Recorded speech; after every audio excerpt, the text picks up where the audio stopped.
दिल्ली दंगे के दो आरोपियों शर्जील इमाम और उमर खालिद को सुप्रीम कोर्ट ने जमानत देने से इनकार कर दिया है, जबकि 5 दूसरे आरोपियों को जमानत दे दी है। कोर्ट का कहना है कि हमने सभी के मामलों का अलग अलग परीक्षण किया। पुलिस की तरफ से जुटाए गए तथ्यों के मुताबिक उमर खालिद और शर्जील इमाम की भूमिका केंद्रीय भूमिका है, इन्हीं की भूमिका असली है।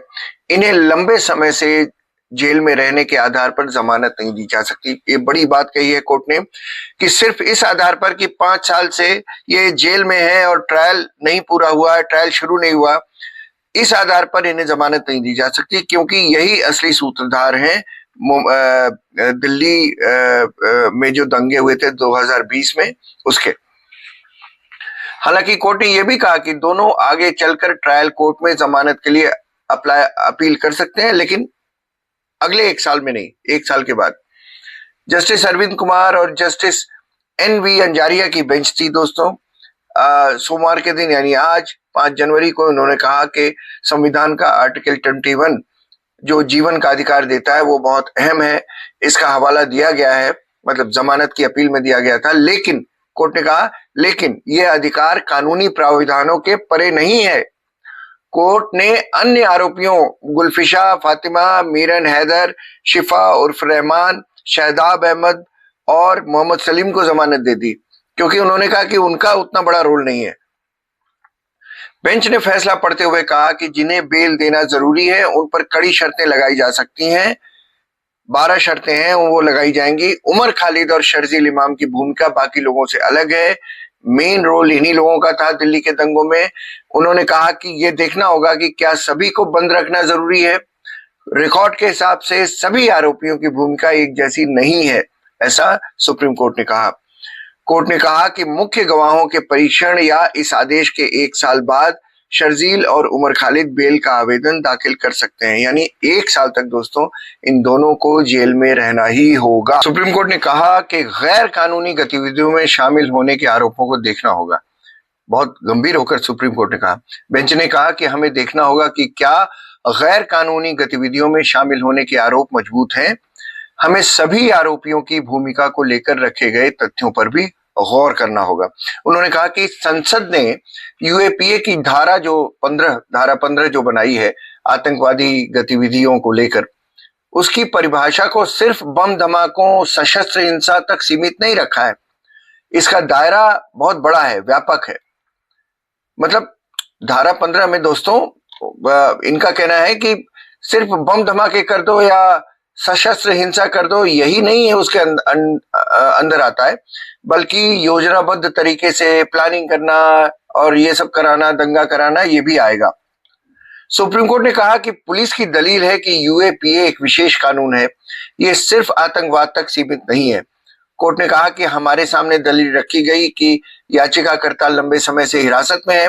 फैसले में हमने इसके खिलाफ पुलिस की दलीलों को भी जगह दी है। आपको बता दें दोस्तों, 5 साल से ज्यादा समय से जेल में ये दोनों आरोपी बंद हैं, दोनों बल्कि 7, जिनमें से 5 को जमानत दे दी है। उमर खालिद और शर्जील इमाम को नहीं दी गई है। उमर खालिद, शर्जील इमाम, गुलफिशा फातिमा, मीरन हैदर, शिफा उर्फ रहमान, शादाब अहमद और मोहम्मद सलीम साल 2020 के दिल्ली दंगों की साजिश रचने के आरोप में 5 साल से भी ज्यादा समय से ये 7 के 7 जेल में बंद हैं। अब इन 5 लोगों को जमानत मिल जाएगी, लेकिन शर्जील इमाम और उमर खालिद को जमानत नहीं दी गई है। कोर्ट ने 10 दिसंबर 2025 को दलीलें सुनने के बाद जमानत पर फैसला सुरक्षित कर लिया था। दिल्ली हाई कोर्ट और ट्रायल कोर्ट उन्हें जमानत देने से इनकार कर चुका है। 2 सितंबर को दिल्ली हाई कोर्ट ने बेल देने से मना कर दिया था। इसके बाद आरोपियों ने सुप्रीम कोर्ट का रुख किया। आपको ध्यान होगा दोस्तों, उमर खालिद के लिए जोहरान ममदानी से, जो न्यूयॉर्क के मेयर हैं, उनसे उमर खालिद के पिताजी जाके मिले थे और उन्होंने उमर खालिद के पक्ष में समर्थन किया था, उनके पक्ष में एक ट्वीट किया था, स्टेटमेंट जारी किया था। और इन सबको पता था कि सुप्रीम कोर्ट फैसला देने वाला है 2-4 दिन बाद, और उसके पहले ये लोग दबाव बनाने की कोशिश कर रहे थे कि अंतरराष्ट्रीय स्तर पर किसी तरह सुप्रीम कोर्ट पर दबाव बनाया जा सके, सरकार पर दबाव बनाया जा सके, लेकिन ऐसा हुआ नहीं। और शर्जील इमाम और उमर खालिद दोनों को जमानत देने से सुप्रीम कोर्ट ने इनकार कर दिया। आपको बता चुका हूं मैं 5 दूसरे आरोपियों को जमानत दे दी गई, लेकिन 12 शर्तों के मुताबिक। 12 शर्तें ऐसी हैं कि अभी डिटेल उनके आए नहीं है, जब डिटेल आएंगे मैं आपसे शेयर करूंगा। और दूसरी बड़ी बात यह है कि उमर खालिद और शर्जील इमाम 1 साल तक इस मामले में जमानत याचिका दाखिल नहीं कर सकते, यानी 1 और साल उनको रहना ही पड़ेगा जेल में।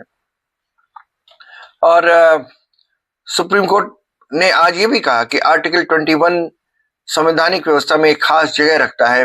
ट्रायल से पहले जेल को सजा नहीं माना जा सकता, यानी कि ट्रायल के पहले, अभी तो ट्रायल शुरू नहीं हुआ, 5 साल जो इन्होंने जेल में काटे हैं वो जब बाद में सजा डिक्लेयर की जाएगी तो उसमें से माइनस नहीं किए जाएंगे।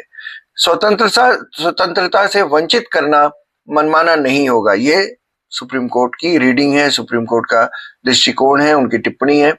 उन्होंने ये भी कहा कि यूएपीए एक खास कानून के तौर पर उन शर्तों के बारे में एक कानूनी फैसला दिखाता है जिनके आधार पर ट्रायल से पहले जमानत दी जा सकती है। कोर्ट ने कहा कि उमर शर्जील के खिलाफ प्रथम दृष्टया आरोप बनता है। उमर और शर्जील के खिलाफ कार्यवाही के इस चरण में उन्हें जमानत पर रिहा करने का आधार नहीं बनता है, यह सुप्रीम कोर्ट ने कहा दिल्ली दंगे मामले पर आदेश देते हुए। तो ये अपीलें हाईकोर्ट के कॉमन फैसले से जुड़ी हुई थी, जिसमें सभी आरोपियों को जमानत देने से इनकार कर दिया था। दोस्तों, बहस के दौरान लंबे समय तक जेल में रहने और संविधान के आर्टिकल 21 के तहत स्वतंत्रता के बारे में दलील दी गई थी। उसी के लिए कोर्ट ने कहा कि ये दलीलें नहीं मानी जा सकती। ये कोर्ट संविधान और कानून के बीच अमूर्त तुलना नहीं कर रहा है। ये कहा आर्टिकल 21 संवैधानिक व्यवस्था में एक खास जगह रखता है। ट्रायल से पहले जेल को सजा नहीं माना जा सकता।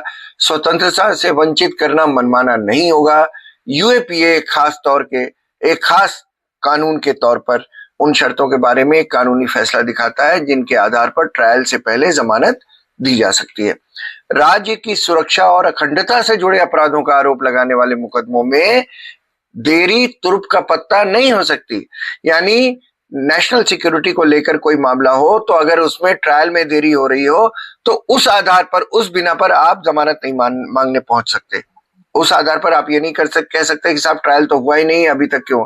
तो वो नेशनल सिक्योरिटी से जुड़े हुए मामले, इसलिए देरी से अगर लेट होता है ट्रायल में तो न्यायिक जुडिशियल इंक्वायरी में और ज्यादा गहनता आने का खतरा बढ़ जाता है। यूएपीए का ये दलील दी गई थी जमानत के लिए कि देरी से न्यायिक जांच में और ज्यादा गहनता आने का खतरा बढ़ जाता है।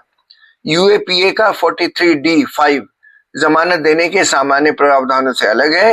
ये न्यायिक जांच को बाहर नहीं करता है या डिफॉल्ट रूप से जमानत से इनकार करने का आदेश नहीं देता है। अब यूएपीए की धारा 15 जो है, कोर्ट कहती है कि वो आतंकवादी कृत्य क्या है ये बताता है। कृत्य सुरक्षा को खतरा पहुंचाने के इरादे से और आतंक फैलाने के इरादे से किया जाना चाहिए और इसके परिणाम होने चाहिए या होने की संभावना होनी चाहिए। कोर्ट कहता है कि जमानत याचिकाओं पर विचार करते समय रिकॉर्ड से पता चलता है कि हर आरोपी एक ही स्थिति में नहीं है, इसीलिए 5 को दे दी गई जमानत। अब कोई ये आरोप नहीं लगा सकता कि नहीं साहब कोर्ट तो सरकार के कहने पे चलती है। अरे 5 को दी गई है ना, क्योंकि उनका रोल वो नहीं पाया गया, रोल आपके बड़े पाए गए। कोर्ट को हर आवेदन का व्यक्तिगत रूप से मूल्यांकन करने की जरूरत है। आर्टिकल 21 के तहत राज्य को लंबे समय तक प्री ट्रायल हिरासत को सही ठहराना होगा, ये दलील दी गई थी।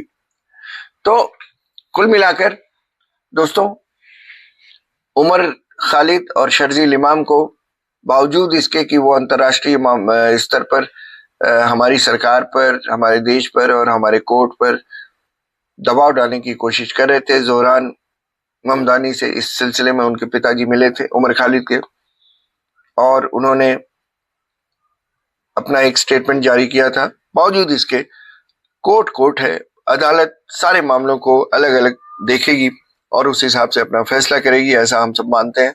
और वही फैसला हुआ। न सिर्फ जमानत देने से इनकार कर दिया गया इन दोनों लोगों को, बल्कि ये भी कहा गया कि अगले 1 साल तक ये अप्लाई नहीं कर सकते जमानत के लिए।